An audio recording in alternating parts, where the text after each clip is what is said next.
Hi friends, Shantanu Sutapa lifestyle চ্যানেলে তোমাদের welcome. আশা করি তোমরা খুব ভালো আছো আর আমিও খুব ভালো আছি।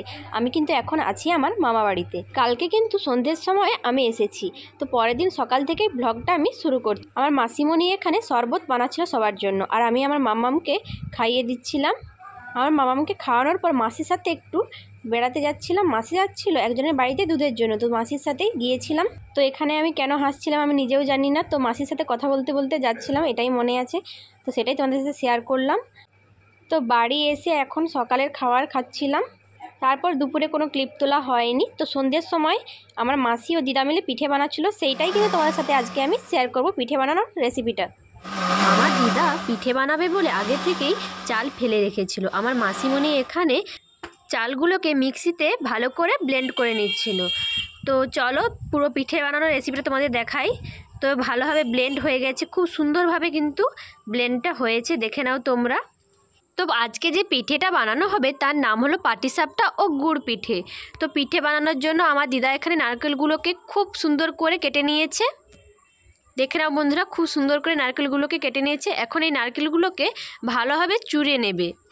নারকেলগুলোকে ভালো করে চুড়ে নিয়েছে, দেখে নাও তোমরা, খুব সুন্দর করে চুড়ে নিয়েছে। পিঠেগুলো কিন্তু উনুনে বানানো হবে, গ্যাসে বানানো হবে না, কারণ উনুনে বানালে পিঠের স্বাদটা খুব ভালো হয় ও পিঠেটা ভালো তৈরি হয়। আমার মাসিমণি ও দিদা মিলে আগে থেকে বাইরের উনুনে সব রেডি করে রেখেছিল। ঘরের ভেতরেও কিন্তু মাটির উনুন তৈরি করা আছে, তো বাইরেই বানাচ্ছিল পিঠেটা। তো দেখো বন্ধুরা, সব কিছু রেডি করে ফেলেছে। চালটা যে ব্লেন্ড করে রেখেছিল সেটাকে জল দিয়ে পাতলা করে নিয়েছে, এর মধ্যে লবণ ও চিনি দিয়ে গুলে নিয়েছে, আর অল্প একটু চাল বাটা রেখে দিয়েছে গুড় পিঠে বানানোর জন্য। আর নারকেল চূড়োগুলোকে চিনি দিয়ে ভালো করে মিক্সড করে নিয়েছে। তারপর কলা গাছের ডাঁটার সাহায্যে তেল দিয়ে ভালো করে কড়াইয়ের মধ্যে তেলটা মাখিয়ে নিয়েছে। এরপর গুলে রাখা চাল গোলানো জলটাকে কড়াইয়ের মধ্যে দিয়ে দেবে।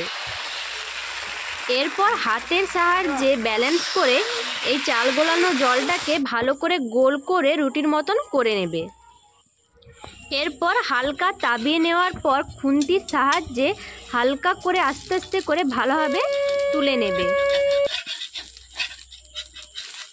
তুলে নেওয়ার পর এপিট ওপিট উল্টিয়ে এর মধ্যে নারকেল ও চিনির যে পুরটা বানিয়েছিল সেটা এর মধ্যে দিয়ে রোল রোল করে নেবে।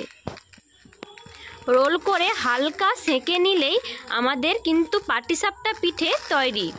এইরকমভাবে একে একে করে পাটিসাপটা পিঠেটা তৈরি করে নেওয়ার পর গুড় পিঠেটা ভালো করে তেলে ভেজে নিয়েছিল। গুড় পিঠে বানানোর রেসিপিটা তোমাদের দেখানো হলো না, কারণ ভিডিও ক্লিপটা আমি তুলতে পারিনি আমার মাম্মামের জন্য।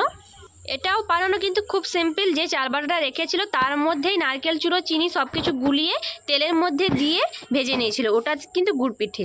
তো দেখো বন্ধুরা, কতগুলো পিঠে বানানো হয়েছে, পাটিসাপটা ও গুড় পিঠে আমাদের কিন্তু রেডি হয়ে গেছে। তো বন্ধুরা, তোমরা যে যে পিঠে খেতে চাও চলে আসো কিন্তু তাড়াতাড়ি আমার মামা বাড়িতে। আর বন্ধুরা জানো, আমার ফেভারিট পিঠে কিন্তু পাটিসাপটা। যত রকমের পিঠে হয় তার মধ্যে আমার ফেভারিট পাটিসাপটা পিঠে। রাতে খাওয়া দাওয়া শেষ করার পর আমরা বারান্দায় এসে গেছি ঘুমানোর জন্য। এখানে তেমন কেউ ঘুমায় না, গেস্টরা এলে এখানে ঘুমোয়। তো আমার মাসিমণি ও আমি, আমার মামাম তিনজনে মিলে এখানে ঘুমাতে এসেছিলাম। সকাল সকাল উঠে কিন্তু আমি রেডি হয়ে গিয়েছিলাম বাড়ি যাওয়ার জন্য। তো এখানেই কিন্তু ভিডিওটা আমি শেষ করছি। তোমাদের ভিডিওটা যদি ভালো লেগে থাকে তো লাইক শেয়ার কমেন্ট করো, চ্যানেলটাকে সাবস্ক্রাইব করতে ভুলো না। দেখা হচ্ছে নেক্সট ভিডিওতে, বাই বাই।